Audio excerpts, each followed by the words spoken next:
ಇನ್ನು ಪ್ರಿಯಾಂಕ್ ಖರ್ಗೆ ಅವರು ನಿನ್ನೆ ಮಾತನಾಡ್ತಾ ಹುಚ್ಚು ನಾಯಿ ಕಡಿತ ಅನ್ನೋ ವಿಚಾರವಾಗಿ ಹೇಳಿದ್ರು. ಅಂಬೇಡ್ಕರ್ ಅವರನ್ನ ಸೋಲಿಸಿದಾಗ ಹಾಗಾದ್ರೆ ಯಾವ ನಾಯಿ ಕಡಿದಿತ್ತು ಅಂತ ಪ್ರಿಯಾಂಕ್ ಖರ್ಗೆ ಹುಚ್ಚು ನಾಯಿ ಹೇಳಿಕೆಗೆ ಪ್ರಹ್ಲಾದ್ ಜೋಶಿ ಅವರು ತಿರುಗೇಟನ್ನ ಕೊಟ್ಟಿದ್ದಾರೆ.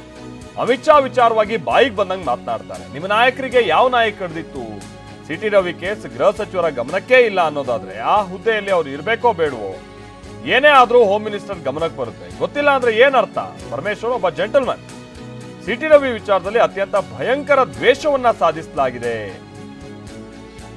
ಅಂತ ಆರೋಪಿಸಿದ್ದಾರೆ.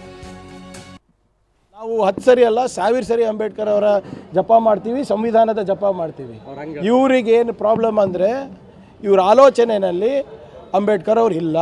ಅದಕ್ಕೆ ಅಮಿತ್ ಶಾ ಅವ್ರು ಹಿಂಗೆ ಹೇಳಿದ್ರು. ಅವ್ರು ಇದನ್ನ ಖಂಡಿಸ್ತೀನಿ. ಮತ್ತೆ ಅವರಿಗೆ ಹುಚ್ಚನಾಯಿ ಕಡ್ದಿದೆ. ನಾನು ಕಾಂಗ್ರೆಸ್ ಪಾರ್ಟಿ ರಾಹುಲ್ ಗಾಂಧಿಗೆ ಮತ್ತು ಖರ್ಗೆ ಅವ್ರಿಗೆ ಕೇಳಲಿಕ್ಕೆ ಬಯಸ್ತೇನೆ. ನಿಮ್ಮ ವಿಚಾರ ಏನು? ಕಾನ್ಸ್ಟಿಟ್ಯೂಷನ್ ಕಿಸೆಯೊಳಗೆ ಇಟ್ಕೊಂಡು ಹೇಳ್ತಾರಲ್ಲ, ಏನು ವಿಚಾರ ನಿಮ್ದು?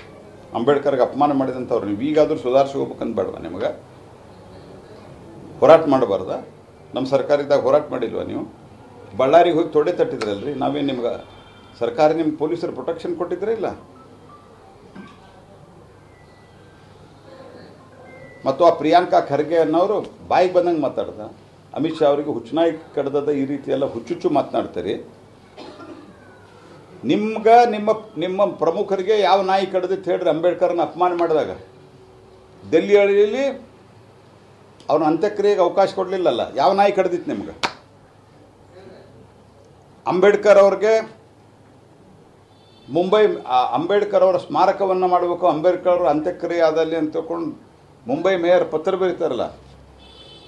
ನಿಮ್ಮ ಪಾರ್ಟಿಯ ಅವತ್ತಿನ ನಾಯಕರು ಸರ್ಕಾರದಲ್ಲಿದ್ದವ್ರು ನಿರಾಕರಿಸಿದ್ರಲ್ಲ, ಅವ್ರಿಗೆ ಯಾವ ನಾಯಿ ಕಡ್ದಿತ್ತು? ಅಂಬೇಡ್ಕರ್ ಅವರಿಗೆ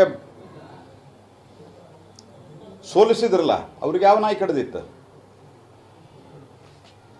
ನಾಯಿ ಕಡ್ದವ್ರಂತೆ ನೀವು ಆಡ್ತಾ ಇದ್ದೀರಿ.